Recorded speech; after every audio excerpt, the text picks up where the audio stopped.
Hello student, let us continue with our chapter. We have started last lecture a new chapter from commercial correspondence, letters of order, their execution and cancellation. In this lecture, we'll see the important points to be considered for writing letters of placing an order. हमें order अगर place करना है तो उस letter में हमें कौन से पॉइंट कंसिडर करने हैं जो इम्पोर्टेंट है. Reference number, letter number and date of the reply to inquiry letter should be mentioned for reference. Reference number या लेटर नंबर या डेट जो है रिप्लाई का इंक्वायरी लेटर में जो मेंशन किया है वो रेफरेंस में यूज करना है. It should also be mention that the customer is satisfied with the price, terms and conditions of the seller and so he is placing an order. आपको ये भी मेंशन करना है कि कस्टमर सेटिस्फाइड है प्राइस, टर्म्स एंड कंडीशंस जो sellers ने दिया है, सो वो ऑर्डर प्लेस कर रहा है. The quality and the quantity of the goods and material should be mentioned clearly. Quality and quantity जो है गुड्स की और मटेरियल की वो क्लियरली मेंशन करना है.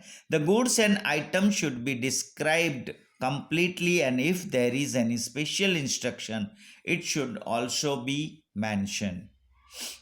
Unit price shown in the price list should be mentioned again so that the order would become clearer.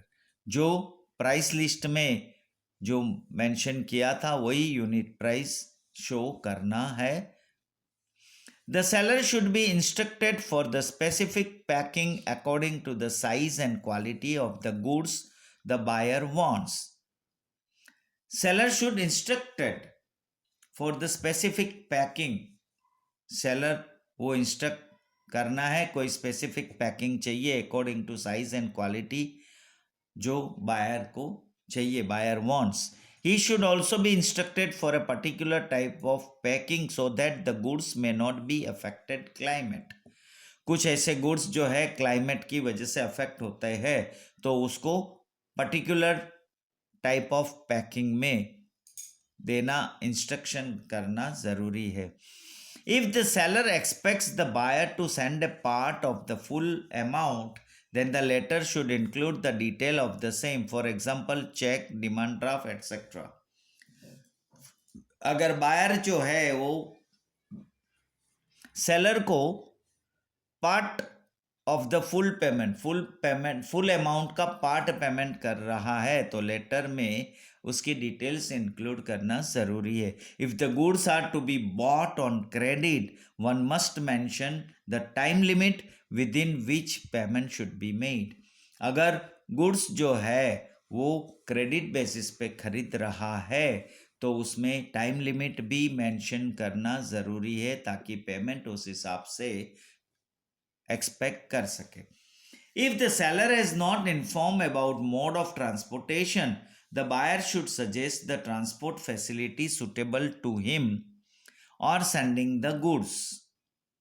अगर seller ने इन्फॉर्म नहीं किया है ट्रांसपोर्टेशन का मोड में, the buyer should suggest the transport facility suitable for him. Suitable जो है उसको बायर को, तो बायर को सजेस्ट करना ज़रूरी है transport facility. The buyer should also mention whether the goods are to be insured और नॉट. बायर को ये भी मेंशन करना है कि जो गुड्स वो खरीद रहा है वो इंश्योरेंस है कि नहीं. When different brands of goods are to be purchased in different packing, the order should be placed in a tabular form. अगर अलग अलग ब्रांड्स के गुड्स है तो अलग अलग डिफरेंट पैकिंग में परचेज है तो वो एक ऐसे टेबुलर फॉर्म में ऑर्डर प्लेस करना ज़रूरी है. The buyer should mention the duration in which he wants to receive the goods. Buyer को ये भी क्लियरली मेंशन करना है कि कितना ड्यूरेशन में वो गुड्स रिसीव करेगा. It should also be clearly mention if the goods are not delivered within the time period shown in the order letter they would be rejected. अगर buyer जो है अगर उसमें मेंशन क्लियरली नहीं किया seller ने कि गुड्स जो टाइम लिमिट पीरियड के बाद डिलीवर अगर हुआ तो वो रिजेक्ट भी हो सकता है। मतलब जो टाइम पीरियड दिया है उसमें अगर वो डिलीवर नहीं कर पाया, not deliver with in the time period, they would be rejected, वो रिजेक्ट कर सकता है। In the end of the customer should state if he will be satisfied with the quality of the goods delivered, bulk and large orders will be placed by him in future. And में customer को ये बताना है कि if he will be satisfied with the quality of the goods की quality अगर satisfied है जो डिलीवर कर रहा है, तो फ्यूचर में बल्क और लार्ज ऑर्डर्स प्लेस हो सकता है। It is not necessary to include all this above points in every letter of order. जो भी ऑर्डर हम प्लेस करते हैं इसमें ज़रूरी नहीं है कि ये सारे पॉइंट्स इंक्लूड करना हो। One should include only those points which are related to the goods ordered by him. जो उसने ऑर्डर किया है उस हिसाब से इनमें से वो पॉइंट्स को इंक्लूड कर सकता है। Now next is letters of acknowledgement and letters of execution of order. After receiving a letter of placing an order from a customer, the seller at first writes an acknowledgement letter to the customer. अगर seller को customer से order place का letter receive होता है तो seller जो है वो फर्स्ट एक एक्नॉलेजमेंट लेटर कस्टमर को लिखेगा। In this letter the seller expresses thanks for the order and for showing interest in his goods. और वो लेटर में सेलर अपनी थैंक्स एक्सप्रेस करेगा ऑर्डर दिया उसके लिए, and showing interest in his goods, उसका गुड्स में इंटरेस्ट शो किया। Thereafter, the seller dispatches goods according to the instructions given by the customer and informs him about its packing, transportation, etc. through letter. उसके बाद जो है seller जो goods dispatch करेगा वो कस्टमर की इंस्ट्रक्शंस के मुताबिक करेगा, जिसमें उसने इन्फॉर्म किया होगा पैकिंग कैसा होगा, ट्रांसपोर्टेशन होगा, ये लेटर के जरिए बताएगा। This letter is known as the execution of an order letter, और इसको बोला जाता है execution of an order letter। जो ऑर्डर लेटर मिला है उस ऑर्डर को कैसे एग्जीक्यूट कर रहा है, that is the main meaning। Transportation, receipt, railway receipt, bill etc. Are also enclose along with the letter. Letter के साथ transport receipt, railway receipt, bill, ये सब कुछ उसमें अटैच करना है। In this way the letter of execution of an order means the seller legally accepts all the instructions given by the customer and dispatches goods accordingly।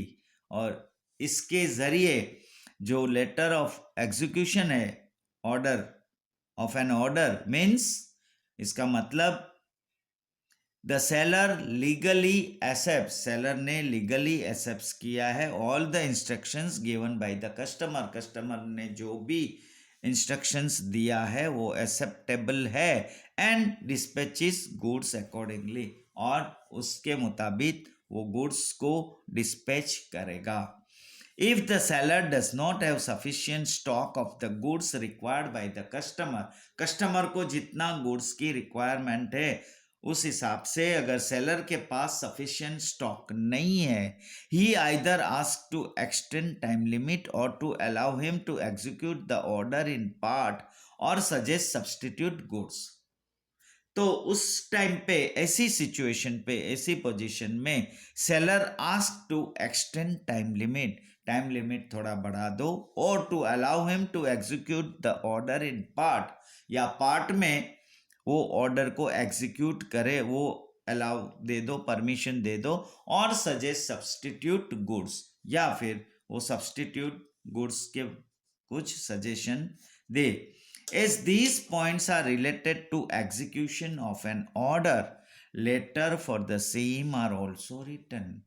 और ऐसे related points है अगर एग्जीक्यूशन ऑफ ऑर्डर के related में, तो उसके लिए भी लेटर लिखना जरूरी है. So letter in our commercial business में एक इम्पोर्टेंट रोल है.